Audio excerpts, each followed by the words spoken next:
जय जगन्नाथ। आसतु आज आम जाना श्री जगन्नाथ संस्कृति रे सुदर्शन केवल श्री विष्णु चक्र नुहे, पुरी श्री मंदिर रे सुदर्शन को स्वतंत्र देवता भाव में पूजा करा जाए।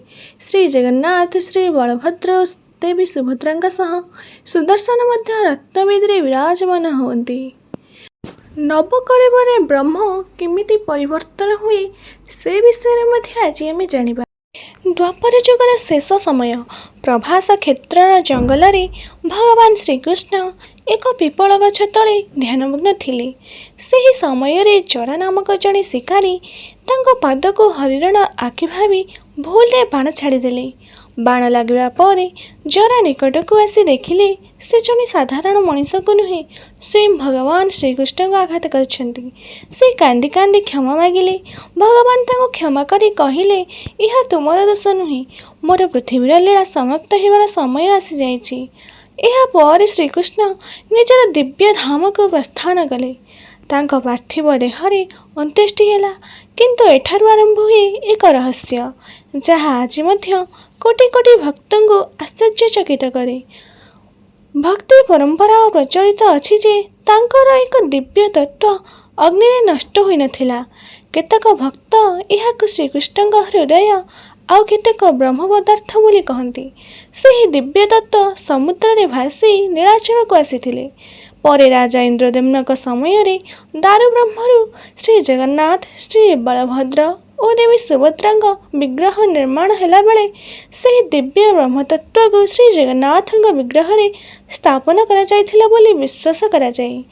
आज मध्य नवकलेवर समय रे पुराना विग्रह नुआ विग्रह को ब्रह्म पदार्थ स्थानांतर करा जाए। एही नीति संपूर्ण गुप्त भाव में संपन्न हुए। यार प्रकृत स्वरूप कौन ता सार्वजनीन भाव केबे प्रकाश करा जाए नहीं।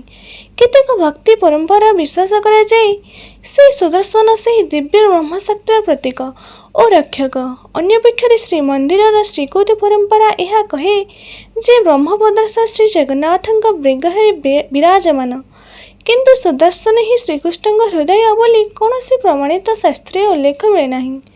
प्रति 12 ରୁ 19 वर्ष मध्य जितेबेले अधिक आषाढ़ पड़े सेतेबेले श्री जगन्नाथ नवकलेवर हुए। यह केवल नुआ दारु विग्रह तैयारी करिवार पर्व नुहे, बरं शताब्दी धरी चली आसुथिबा एक अत्यंत गुप्त दैवी परंपरा।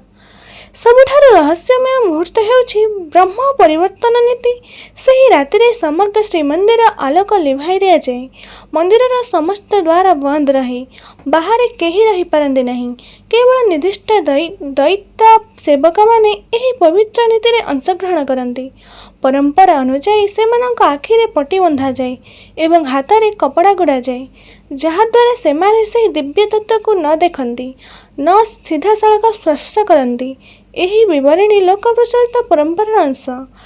यह समस्त विवरणी सार्वजनीन भाव प्रमाणित नुहे। सही गभीर राति रे पुराना विग्रह ब्रह्म पदार्थ को नूतन विग्रह रे स्थापन करा जाए। यह पर नूतन विग्रह रे प्राण संचार हो जाए बोली भक्त माने विश्वास करती। ब्रह्म परिवर्तन समाप्त हेबा परे पुराना विग्रह मान को श्रीमंदिर परिसर रे कोइली वैकुंठ रे समाधि दिया जाए। यह शेष नुहे, यह एक नूतन दिव्य लीलार आरंभ। यही गुप्त परंपरा ही श्री जगन्नाथ संस्कृति को विश्वर सबुठार रहस्यमय आध्यात्मिक परंपरा मानक मध्य स्थान देछि। श्रीमंदिर परंपरा अनुसार ब्रह्म पदार्थर प्रकृत स्वरूप सर्वसाधारण को केबे भी कहा जाए नहीं। यह केवल नवकलेवर समय गुप्त नीति माध्यम पुराना विग्रह नूतन विग्रह को स्थानांतर करा जाए। केतेक भक्त कहते यह हेउछि श्रीकृष्ण अमर हृदय, आउ के कहते यह एक दिव्य शक्ति जहाँ भगवान को चेतनार प्रतीक। अन्य केतेक परंपरा यह को ब्रह्म तत्व बोली कहा जाए। किंतु गुरुत्वपूर्ण कथा हेउछि एही सबु व्याख्या भक्ति परंपरा और लोकविश्वासर अंश। ब्रह्म पदार्थर प्रकृत स्वरूप विषय श्रीमंदिर पक्षरु कौनसी सार्वजनिक घोषणा नहीं। हुए तो यार रहस्य ही यार महिमा। भगवान सबुबले निजर किछि लीला को मनुष्यर बुद्धिर सीमा बाहर रखती, जहाद्वारा भक्ति विश्वास और श्रद्धा अक्षुण्ण रहे। सेथिपाई श्री जगन्नाथ भक्त माने कहती जगन्नाथ को जानिबाकु हेले केवल ज्ञान पर्याप्त नुहे, भक्ति मध्य दरकार। ଏହି ଅନନ୍ତ ରହସ୍ୟ ହିଁ ପ୍ରତିବର୍ଷ ଲକ୍ଷ ଲକ୍ଷ ଭକ୍ତଙ୍କୁ ପୁରୀ ଶ୍ରୀକ୍ଷେତ୍ରରୁ ଆକର୍ଷିତ କରିଥାଏ। ଆପଣ କେବେ ଲକ୍ଷ୍ୟ କରିଛନ୍ତି କି ପୁରୀ ଶ୍ରୀମନ୍ଦିରରେ ଶ୍ରୀ ଜଗନ୍ନାଥ ଶ୍ରୀ ବଳଭଦ୍ର ଓ ମା ସୁଭଦ୍ରାଙ୍କ ସହ ସୁଦର୍ଶନ ମଧ୍ୟ ରତ୍ନବେଦୀରେ ବିରାଜମାନ, କିନ୍ତୁ ସେ ଗୋଲାକାର ଚକ୍ର ରୂପରେ ନୁହେଁ ବରଂ ଦାରୁରେ ନିର୍ମିତ ସ୍ତମ୍ଭାକାର ରୂପରେ ପୂଜା ପାଆନ୍ତି। ଏହାର ପଛରେ ରହିଛି ଏକ ଅନନ୍ୟ ତତ୍ତ୍ୱ। ବୈଷ୍ଣବ ପରମ୍ପରାରେ ସୁଦର୍ଶନ କେବଳ ଭଗବାନ ବିଷ୍ଣୁଙ୍କ ଅସ୍ତ୍ର ନୁହେଁ, ସେ ଭଗବାନଙ୍କ ଇଚ୍ଛା ଶକ୍ତି, କାଳଶକ୍ତି, ଧର୍ମ ରକ୍ଷାର ଦିବ୍ୟ ପ୍ରତୀକ। ସେଥିପାଇଁ ପୁରୀ ଶ୍ରୀମନ୍ଦିରରେ ତାଙ୍କୁ ସ୍ୱତନ୍ତ୍ର ଦେବତା ଭାବରେ ସମ୍ମାନ ଦିଆଯାଏ। ରଥଯାତ୍ରା ସମୟରେ ମଧ୍ୟ ଏକ ବିଶେଷ ପରମ୍ପରା ଦେଖାଯାଏ। ପ୍ରଥମେ ସୁଦର୍ଶନଙ୍କୁ ପାହାଣ୍ଡି କରାଯାଏ ଏବଂ ତାପରେ ଦେବୀ ସୁଭଦ୍ରାଙ୍କ ରଥରେ ବିରାଜମାନ କରାଯାଏ। ଭକ୍ତମାନେ ଏହାକୁ ମଙ୍ଗଳ ଓ ଦୈବ୍ୟ ଶକ୍ତି ଆଗମନର ପ୍ରତୀକ ଭାବେ ଦେଖନ୍ତି। କେତେକ ଲୋକ ବିଶେଷ କୁହାଯାଏ ଯେ ସୁଦର୍ଶନ ଶ୍ରୀକୃଷ୍ଣଙ୍କର ଦିବ୍ୟ ଶକ୍ତିର ପ୍ରତୀକ ଏବଂ ବ୍ରହ୍ମପଦାର୍ଥ ରକ୍ଷକ, କିନ୍ତୁ ଏହି ମତକୁ ସମର୍ଥନ କରୁଥିବା ସ୍ପଷ୍ଟ ଶାସ୍ତ୍ରୀୟ ପ୍ରମାଣ ଉପଲବ୍ଧ ନାହିଁ।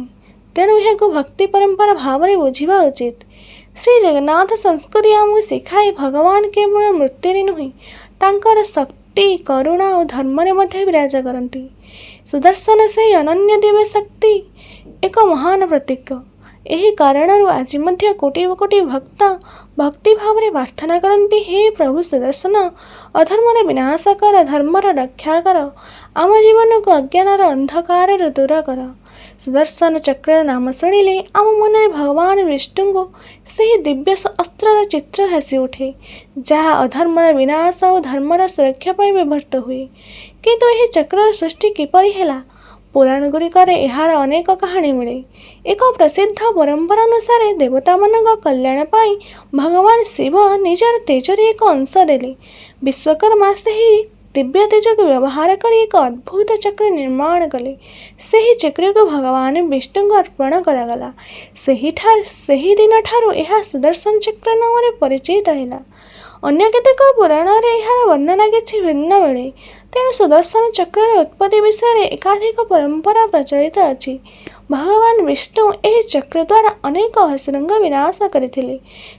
ଶିଶୁପାଳଙ୍କ ବଧ, ଜାଲନ୍ଧରଙ୍କ ସଂହାର ଭଳି ଅନେକ ପୁରାଣ କଥାରେ ସୁଦର୍ଶନ ଚକ୍ରର ମହିମା ବର୍ଣ୍ଣିତ ହୋଇଛି। କିନ୍ତୁ ପୁରୀ ଶ୍ରୀକ୍ଷେତ୍ରରେ ସୁଦର୍ଶନଙ୍କୁ କେବଳ ଅସ୍ତ୍ର ଭାବରେ ନୁହେଁ, ଏକ ସ୍ୱତନ୍ତ୍ର ଦେବତା ଭାବରେ ପୂଜା କରାଯାଏ। ଏହା ଜଗନ୍ନାଥ ସଂସ୍କୃତିର ଏକ ଅନନ୍ୟ ବିଶେଷତା। ଭକ୍ତମାନେ ବିଶ୍ୱାସ କରନ୍ତି, ଯେଉଁଠାରେ ସୁଦର୍ଶନଙ୍କ କୃପା ରହେ, ସେଠାରେ ଅଶୁଭ ଶକ୍ତି ଟିକି ରହିପାରେ ନାହିଁ। ଧର୍ମ, ସତ୍ୟ ଓ ନ୍ୟାୟ ସର୍ବଦା ବିଜୟୀ ହୁଏ। ରଥଯାତ୍ରା ଆରମ୍ଭ ହେବା ପୂର୍ବରୁ ଏକ ଅଦ୍ଭୁତ ଦୃଶ୍ୟ ଦେଖିବାକୁ ମିଳେ। ଶ୍ରୀ ଜଗନ୍ନାଥ ଶ୍ରୀ ବଳଭଦ୍ରଙ୍କ ପୂର୍ବରୁ ସୁଦର୍ଶନଙ୍କ ପାହାଣ୍ଡି କରାଯାଏ। ପରେ ତାଙ୍କୁ ଦେବୀ ସୁଭଦ୍ରାଙ୍କ ରଥରେ ଦର୍ପଦଳନରେ ବିରାଜମାନ କରାଯାଏ। ଏହା ଦେଖି ଅନେକ ଭକ୍ତଙ୍କ ମନରେ ପ୍ରଶ୍ନ ଆସେ, ସୁଦର୍ଶନ କାହିଁକି ଶ୍ରୀ ଜଗନ୍ନାଥଙ୍କ ରଥରେ ନୁହେଁ, ସୁଭଦ୍ରାଙ୍କ ରଥରେ ପାଆନ୍ତି? ଜଗନ୍ନାଥ ପରମ୍ପରାରେ ଦେବୀ ସୁଭଦ୍ରାଙ୍କୁ ଆଦିଶକ୍ତି ବା ଦିବ୍ୟ ଶକ୍ତିର ସ୍ୱରୂପ ଭାବରେ ମନାଯାଏ। ସୁଦର୍ଶନଙ୍କୁ ଭଗବାନଙ୍କ କ୍ରିୟାଶକ୍ତି ଓ ଧର୍ମରକ୍ଷାର ପ୍ରତୀକ ବୋଲି ବୁଝାଯାଏ।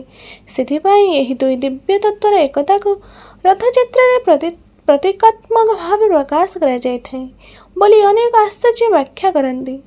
ରଥଯାତ୍ରାରେ ସୁଦର୍ଶନଙ୍କ ଆଗମନକୁ ମଙ୍ଗଳ, ସୁରକ୍ଷା ଓ ଧର୍ମର ବିଜୟର ପ୍ରତୀକ ଭାବେ ମଧ୍ୟ ଦେଖାଯାଏ। ସେ ଭଗବାନଙ୍କ ଦିବ୍ୟ ଇଚ୍ଛାର ପ୍ରତିନିଧି ଭାବରେ ଯାତ୍ରାରେ ସାମିଲ ହୁଅନ୍ତି। ଏଠାରେ ମନେ ରଖିବା ଦରକାର ଯେ ରଥରେ ସୁଦର୍ଶନଙ୍କ ସ୍ଥାନ ଓ ପୂଜା ପରମ୍ପରା ସ୍ଥିର ଥିଲେ ମଧ୍ୟ ଏହାର ଆଧ୍ୟାତ୍ମିକ ବ୍ୟାଖ୍ୟା ବିଭିନ୍ନ ପରମ୍ପରା ଓ ପଣ୍ଡିତଙ୍କ ମତ ଅନୁଯାୟୀ ଭିନ୍ନ ହୋଇପାରେ। ଏହି କାରଣରୁ ରଥଯାତ୍ରା କେବଳ ଏକ ଉତ୍ସବ ନୁହେଁ, ଏହା ଦିବ୍ୟ ଶକ୍ତି, ଭକ୍ତି ଓ ଧର୍ମର ଏକ ଜୀବନ୍ତ ପ୍ରତୀକ। ପ୍ରତିବର୍ଷ ଲକ୍ଷ ଲକ୍ଷ ଭକ୍ତ ଏହି ଦୃଶ୍ୟ ଦେଖି ଭାବବିହ୍ୱଳ ହୋଇ ଏକ ସ୍ୱରରେ କହନ୍ତି, ଜୟ ଜଗନ୍ନାଥ, ଜୟ ସୁଦର୍ଶନ। ଆମେ ଏପର୍ଯ୍ୟନ୍ତ ସୁଦର୍ଶନଙ୍କ ମହିମା, ନବକଳେବରର ରହସ୍ୟ ଓ ବ୍ରହ୍ମ ପଦାର୍ଥ ବିଷୟରେ ଅନେକ କଥା ଜାଣିଲେ। କିନ୍ତୁ ଶେଷରେ ସବୁଠାରୁ ବଡ଼ ପ୍ରଶ୍ନ ହେଉଛି, ସୁଦର୍ଶନ ଓ ବ୍ରହ୍ମ ପଦାର୍ଥ ମଧ୍ୟରେ ପ୍ରକୃତରେ କୌଣସି ସମ୍ପର୍କ ଅଛି କି? ଏହାର ଉତ୍ତର ହେଉଛି, ଶ୍ରୀମନ୍ଦିରର ସ୍ୱୀକୃତି ପରମ୍ପରା ବ୍ରହ୍ମ ପଦାର୍ଥ ପ୍ରକୃତ ସ୍ୱରୂପ ଗୁପ୍ତ ରଖାଯାଏ। ଏହା କ'ଣ କିପରି ଦେଖାଯାଏ କିମ୍ବା ଏହା ସୁଦର୍ଶନଙ୍କ ସହ ସିଧାସଳଖ ଜଡ଼ିତ କି ନୁହେଁ, ଏହା ବିଷୟରେ କୌଣସି ସାର୍ବଜନୀନ ପ୍ରମାଣିତ ଘୋଷଣା ନାହିଁ। ହଁ, ଅନେକ ଭକ୍ତ ପରମ୍ପରା ଓ ଲୋକକଥାରେ ସୁଦର୍ଶନଙ୍କୁ ବ୍ରହ୍ମଶକ୍ତିର ରକ୍ଷକ କିମ୍ବା ଶ୍ରୀକୃଷ୍ଣଙ୍କ ଦିବ୍ୟ ଶକ୍ତିର ପ୍ରତୀକ ବୋଲି କୁହାଯାଏ। କିନ୍ତୁ ଏହାକୁ ଐତିହାସିକ କିମ୍ବା ଶାସ୍ତ୍ରୀୟ ଭାବରେ ନିଶ୍ଚିତ ତଥ୍ୟ ବୋଲି କୁହାଯାଇପାରେ ନାହିଁ। ଏହି ରହସ୍ୟ ଶତାବ୍ଦୀ ଧରି ରହସ୍ୟ ହିଁ ରହିଆସିଛି। ସମ୍ଭବତଃ ପ୍ରଭୁ ଜଗନ୍ନାଥ ଚାହାନ୍ତି ଯେ ଭକ୍ତମାନେ ତାଙ୍କୁ କେବଳ ଯୁକ୍ତିରେ ନୁହେଁ, ଭକ୍ତି ଓ ବିଶ୍ୱାସରେ ଅନୁଭବ କରନ୍ତୁ। ଶ୍ରୀ ଜଗନ୍ନାଥ ସଂସ୍କୃତି ଆମକୁ ଏକ ଅମୂଲ୍ୟ ଶିକ୍ଷା ଦିଏ। ଭଗବାନଙ୍କୁ ସମ୍ପୂର୍ଣ୍ଣ ଭାବେ ବୁଝିବା ସମ୍ଭବ ନୁହେଁ, କିନ୍ତୁ ତାଙ୍କୁ ଭକ୍ତିରେ ଅନୁଭବ କରିବା ସମ୍ଭବ। ଏହି ବିଶ୍ୱାସ ହିଁ ପ୍ରତିବର୍ଷ କୋଟି କୋଟି ଭକ୍ତଙ୍କୁ ନୀଳାଚଳକୁ ଟାଣି ଆଣେ।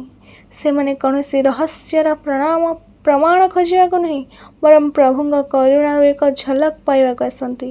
ଆସନ୍ତୁ ଆମେ ମଧ୍ୟ ସେ ଭକ୍ତିଭାବରେ ପ୍ରାର୍ଥନା କରିବା, ହେ କାଳିଆ ସାଆନ୍ତେ, ଯେପରି ତୁମେ ଯୁଗ ଯୁଗ ଧରି ତୁମର ରହସ୍ୟକୁ ସୁରକ୍ଷିତ ରଖିଛ, ସେହିପରି ଆମ ହୃଦୟରେ ଭକ୍ତିର ଦୀପ ସର୍ବଦା ଜଳାଇ ରଖ।